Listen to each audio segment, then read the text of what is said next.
100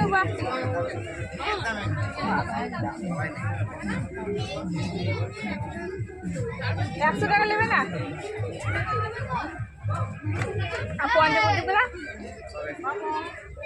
একই দাম এগুলো সব।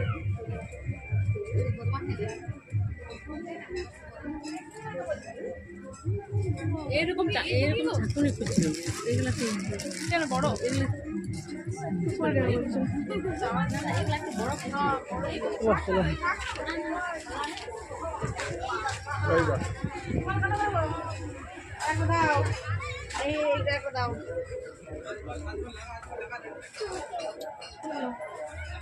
এগুলো কিনবি না এগুলো কিনবি? কোনটা কিনবি? এগুলো ছিল যে জোড়া। কত করে এগুলা? এইগুলো কত? 1 লাখ টাকা হয়তো নিয়ে